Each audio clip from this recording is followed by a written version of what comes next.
Breaking news आ रही है। Titanic जहाज का मलबा देखने गई पनडुब्बी से जुड़ी हुई। टाइटैनिक के मलबे को देखने के लिए पर्यटकों को ले जाने वाली टाइटन नाम की पनडुब्बी अटलांटिक महासागर में अचानक गायब हो गई। इस खबर ने पूरी दुनिया में खलबली मचा दी, क्योंकि जो पनडुब्बी गायब हुई उसमें कुछ ही घंटों की ऑक्सीजन है। पनडुब्बी की तलाश के लिए कई देशों के जहाज अपनी पूरी ताकत लगा रहे हैं, लेकिन पनडुब्बी को खोजने की सारी कोशिश नाकाम रही है। यह हादसा तब हुआ जब पर्यटकों को टाइटैनिक जहाज का मलबा दिखाने गई टाइटन नाम की पनडुब्बी अटलांटिक महासागर में गायब हो गई।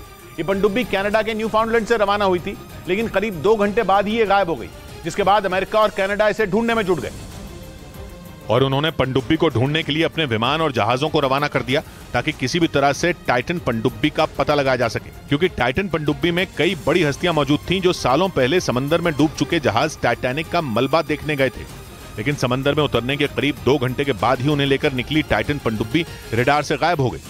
पश्चिमी मीडिया ने दावा किया कि पनडुब्बी में सिर्फ 96 घंटों की ऑक्सीजन बची है और वो करीब 48 घंटे से गायब है। यही वजह रही कि अमेरिका और कनाडा ने अपनी रेस्क्यू टीम को रवाना कर दिया। दोनों देशों की रेस्क्यू टीमों ने कनाडा के न्यूफाउंडलैंड से करीब 1450 किलोमीटर तक सर्च ऑपरेशन शुरू किया, ताकि उसे समय से पहले ढूंढा जा सके और उसमें सवार लोगों को बचाया जा सके। क्योंकि टाइटैनिक का मलबा देखने गई अरबपतियों की जान पर संकट के बादल मंडराने लगे, क्योंकि अटलांटिक महासागर में टाइटन पनडुब्बी अचानक गायब हो गई। जानकारी के मुताबिक इस पनडुब्बी में ब्रिटेन के कारोबारी हैमिश हार्डिंग और पाकिस्तान के बिजनेसमैन शहजादा दाऊद अपने बेटे के साथ मौजूद हैं। जो टाइटन पनडुब्बी से टाइटैनिक का मलबा देखने तो गए, लेकिन 48 घंटे बाद भी उनके लौटने की खबर नहीं आई। टाइटन पनडुब्बी में 5 लोग सवार हुए, जिनमें ब्रिटेन के कारोबारी हैमिश हार्डिंग भी हैं, जो एयरक्राफ्ट कंपनी एक्शन एविएशन के चेयरमैन हैं। यही नहीं, वो कई बार अंतरिक्ष में उड़ान भी भर चुके हैं। उन्होंने 3 गिनीज वर्ल्ड रिकॉर्ड भी बनाए। इन 5 यात्रियों में पाकिस्तान के सबसे अमीर कारोबारी शहजादा दाऊद और उनके बेटे सुलेमान भी शामिल हैं, जिन्हें ढूंढने के लिए दिन रात कोशिश की जा रही है। क्योंकि 2 करोड़ खर्च कर टाइटन पनडुब्बी की सैर करना उन अरबपतियों को भारी पड़ गया। अमेरिकी कंपनी ओशन गेट ने दावा किया कि गायब हुए लोगों का पता लगाने के लिए बड़ा तलाशी अभियान चलाया गया, जिसके लिए अमेरिकी नौसेना के 2 जहाज भी भेजे गए।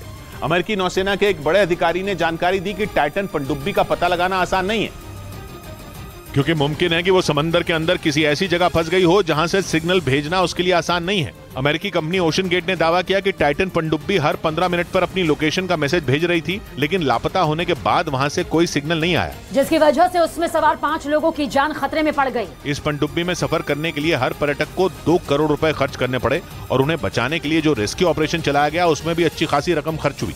इधर महाराष्ट्र के नासिक से रोंगटे खड़े कर देने वाला एक वीडियो सामने आया। वहां एक तेज रफ्तार कार ने 2 मोटरसाइकिलों को जोरदार टक्कर मार दी। बताया गया कि कार का टायर फटने की वजह से यह हादसा हुआ, जिससे वो कार बेकाबू होकर सामने से आ रही उन मोटरसाइकिलों से टकरा गई। इस घटना का जो सीसीटीवी वीडियो सामने आया उसमें सड़क से कई गाड़ियां जाती दिखी। इसी दौरान वहां से 2 मोटरसाइकिल गुजरती नजर आई। जैसे ही वो कुछ दूरी पर पहुंची, सामने से आ रही एक बेकाबू कार से उनकी जोरदार टक्कर हो गई। टक्कर इतनी जोरदार थी कि दोनों मोटरसाइकिलें काफी दूर जा गिरीं, जबकि उन पर सवार लोग उछलकर सड़क किनारे जा पहुंचे। इस घटना से वहां हड़कंप मच गया। आसपास मौजूद लोग उनकी जान बचाने के लिए भागने लगे। इस सड़क हादसे में 2 लोग बुरी तरह घायल हो गए, जिन्हें अस्पताल में भर्ती कराया गया, जहां इलाज के दौरान उन दोनों की मौत हो गई। इस बीच आतंकी संगठनों पर नजर रखने वाली यूएन की एक कमेटी ने आईएसकेपी यानी इस्लामिक स्टेट खुरासान प्रोविंस को अफगानिस्तान की सत्ता पर बैठे तालिबान के लिए सबसे बड़ा खतरा बता दिया। हालांकि तालिबान ने इस आतंकी संगठन पर नकेल कसने के लिए पूरे अफगानिस्तान में ऑपरेशन चला रखा है, लेकिन इसके बावजूद ये आतंकी संगठन अफगानिस्तान में तालिबान के सामने सबसे बड़ी चुनौती है। और अब आतंकी संगठनों पर नजर रखने वाली यूएन की एक कमेटी ने भी आईएसकेपी को तालिबान के लिए सबसे बड़ा खतरा बता दिया। और यूएन की एक रिपोर्ट के मुताबिक अफगानिस्तान में तालिबान की सरकार बनने के बाद इस आतंकी संगठन ने वहां 190 से ज्यादा आत्मघाती हमले किए। रिपोर्ट में यह भी दावा किया गया कि इस आतंकी संगठन ने पिछले साल तालिबान के गृह मंत्री सिराजुद्दीन हक्कानी और रक्षा मंत्री मुल्ला याकूब की हत्या करने की भी कोशिश की थी। हालांकि तालिबान ने यूएन की इस रिपोर्ट में आईएसकेपी के 190 आत्मघाती हमले किए जाने के दावे को नकार दिया। इधर हरियाणा के गुरुग्राम में शराब के ठेके पर फायरिंग के मामले में पुलिस ने एक आरोपी को गिरफ्तार कर लिया। पुलिस के मुताबिक पकड़ा गया आरोपी यूपी के गाजियाबाद का रहने वाला है, जिसकी पहचान रोहित गडरिया के तौर पर हुई। इस घटना में गोली लगने से एक आदमी की मौत हो गई थी, जबकि 2 लोग घायल हुए थे। वारदात का एक सीसीटीवी वीडियो भी सामने आया था, जिसमें 3 आरोपी गुरुग्राम में शराब के एक ठेके पर फायरिंग करते दिखे, जिनमें एक आरोपी रोहित को पुलिस ने गुरुग्राम से गिरफ्तार कर लिया और बाकी 2 आरोपियों की तलाश में जुट गई। रोहित गडरिया उसको गिरफ्तार किया है। पुलिस के मुताबिक कनाडा में रहने वाले गैंगस्टर लिपिन नेहरा की इस ठेके पर नजर थी। उसने कनाडा से ठेके के मालिक को धमकी भरी कॉल की और वॉइस रिकॉर्डिंग भेजी। और इस पूरी वारदात को गैंगस्टर लिपिन नेहरा के इशारे पर ही अंजाम दिया गया। इस वारदात में लॉरेंस बिश्नोई गैंग का नाम भी सामने आया। ये पता चला है कि ये गोल्डी बराड़ के टच में है। पुलिस के मुताबिक इस मामले में फरार चल रहे 2 आरोपी दीपक और सौरभ इससे पहले भी कई वारदात को अंजाम दे चुके हैं। पुलिस ने उनकी जल्द गिरफ्तारी का दावा किया। इस बीच बिहार के मुंगेर में जमीन के विवाद में 2 गुट आपस में भिड़ गए। दोनों गुटों के बीच पहले हाथापाई हुई और फिर गोलीबारी शुरू हो गई। आरोपी कि वहां एक शख्स अपनी जमीन की नपाई करवा रहा था, तभी इलाके के एक बदमाश ने उससे वसूली करने की कोशिश की, जिसके बाद वहां मौजूद लोगों ने उस बदमाश को पकड़ लिया। लेकिन जैसे ही लोगों ने उसे दबोचा, पीछे से उसके 2 साथी मोटरसाइकिल पर आए और वहां दहशत फैलाने के इरादे से फायरिंग कर दी। जानकारी के मुताबिक वहां जमीन की नपाई के दौरान कुछ बदमाशों ने 5 लाख रुपए वसूली की रकम देने की धमकी दी। बोल रहा है 5 लाख रंगबाजी दो, तब जो है घर बनाने देंगे और नहीं तो जान से मार देंगे। आरोप है कि इन बदमाशों का जब वहां मौजूद लोगों ने विरोध किया तो उन्होंने गोली चला दी, जिससे अफरा तफरी मच गई और इसी का फायदा उठाकर बदमाश फरार हो गए। उधर यूक्रेन के मीडिया ने दावा किया कि जंग के बीच यूक्रेन के 30,000 सैनिकों को यूरोप में ट्रेनिंग मिलेगी। यूक्रेन के मुताबिक यूरोप में ट्रेनिंग लेने के बाद ये सैनिक रूस के साथ जंग में उतरने के लिए जल्द तैयार हो जाएंगे, जिसका मतलब ये कि आने वाले दिनों में रूस की मुश्किलें बढ़ने वाली हैं, क्योंकि पहले से ही यूरोप के देशों की तरफ से दिए गए ताकतवर हथियारों ने पुतिन के लड़ाकों की नाक में दम कर रखा है। और इसी बीच दावा किया गया कि यूरोप के देशों ने यूक्रेन की सेना को ट्रेनिंग देने का मन बना लिया, जिससे जेलेंस्की के सैनिकों को पश्चिमी देशों से मिले हथियारों को चलाने में दिक्कतों का सामना न करना पड़े। क्योंकि खबर आई थी कि जेलेंस्की के सैनिकों की ट्रेनिंग नहीं होने की वजह से पश्चिमी हथियार नहीं चला पा रहे। इसीलिए पश्चिमी मीडिया के मुताबिक यूक्रेन के 30,000 सैनिकों को रूस की सेना के खिलाफ लड़ने के लिए तैयार किया जाएगा। इस बीच अमेरिकी राष्ट्रपति बाइडेन के एक बयान ने यूक्रेन को टेंशन में डाल दिया। उन्होंने नेटो में यूक्रेन के शामिल होने की बात पर जो कहा, उससे जेलेंस्की को बड़ा झटका लग गया, क्योंकि बाइडेन का यह बयान नेटो में यूक्रेन के शामिल होने का सपना देख रहे जेलेंस्की के लिए किसी झटके से कम नहीं।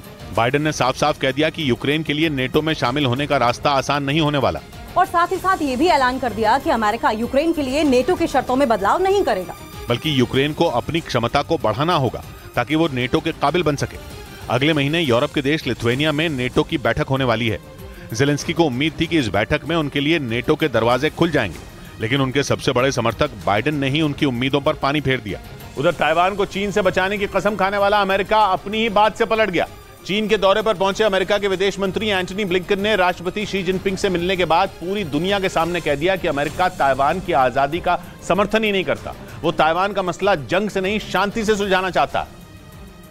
मतलब अमेरिका ने ताइवान के मसले से पल्ला ही झाड़ लिया। चीन ताइवान को अपना ही हिस्सा बताता है और चीन के राष्ट्रपति शी जिनपिंग ये तक कह चुके हैं कि चीन एक दिन ताइवान पर कब्जा करके ही रहेगा, फिर चाहे उसके लिए उस पर हमला ही क्यों न करना पड़े। मगर इसी बात पर अमेरिका और चीन आमने सामने खड़े हैं। जो बाइडेन कई दफा कह चुके हैं कि अमेरिका ताइवान को कुछ नहीं होने देगा, मगर चीन में शी जिनपिंग से मुलाकात के बाद अमेरिका के विदेश मंत्री ने ऐसा बयान दिया कि पूरी कहानी ही पलट गई। We do not support Taiwan independence. We continue to expect the peaceful resolution of cross-strait differences. मतलब अमेरिका ने एक तरह से चीन को खुली छूट दे डाली कि वो ताइवान पर हमला कर दे। इस बीच पश्चिमी मीडिया के मुताबिक अमेरिका की जासूसी करने के लिए उसके पड़ोसी देश क्यूबा में चीन अपना सैन्य अड्डा खोलेगा, ताकि वो अमेरिका की सुरक्षा और उसकी तकनीक की जासूसी कर सके। यानी अमेरिका को घेरने के लिए चीन ने एक और खतरनाक चाल चली और पश्चिमी मीडिया के मुताबिक क्यूबा और चीन में सैन्य अड्डा खोलने के लिए समझौता भी हो गया। ये सैन्य अड्डा अमेरिका के फ्लोरिडा से करीब 100 किलोमीटर की दूरी पर क्यूबा में होगा। मतलब चीन आसानी से समंदर में अमेरिका के युद्धपोतों और पनडुब्बियों की निगरानी कर पाएगा। इतना ही नहीं, चीन अपने सैन्य अड्डे पर सैनिकों और हथियारों की भी तैनाती करेगा। वहीं पश्चिमी मीडिया का दावा है कि सैन्य अड्डा बनाने के लिए चीन के अधिकारियों ने क्यूबा का भी दौरा किया, जबकि अमेरिका का कहना है कि चीन के जासूसी वाले प्लान के बारे में उसे पहले से जानकारी है। उधर कुछ दिन पहले लीक हुए दस्तावेजों में ईरान पर हमले की अमेरिका की योजना के दावे को डोनाल्ड ट्रंप ने बकवास बता दिया। अमेरिकी न्यूज चैनल फॉक्स न्यूज से बातचीत में उन्होंने साफ साफ कह दिया कि उनके पास ईरान पर हमले से जुड़े कोई सीक्रेट दस्तावेज नहीं थे। इतना ही नहीं, डोनाल्ड ट्रंप ने यह तक कह दिया कि उन्हें बदनाम करने की कोशिश की गई। अमेरिका के पूर्व राष्ट्रपति की तरफ से यह बयान तब सामने आया जब उन पर 2021 में चुनाव हारने के बाद ईरान पर हमले से जुड़े गुप्त दस्तावेज साथ ले जाने के आरोप लगे। अमेरिकी मीडिया में ट्रंप का एक ऑडियो भी सामने आया था जिसमें दावा किया गया कि डोनाल्ड ट्रंप ने खुद चुनाव हारने के बाद गुप्त दस्तावेज साथ ले जाने की बात कबूल की थी। हालांकि अब फॉक्स न्यूज से बातचीत में ट्रंप ने ईरान पर हमले से जुड़े कोई भी गुप्त दस्तावेज साथ ले जाने की बात से इनकार कर दिया।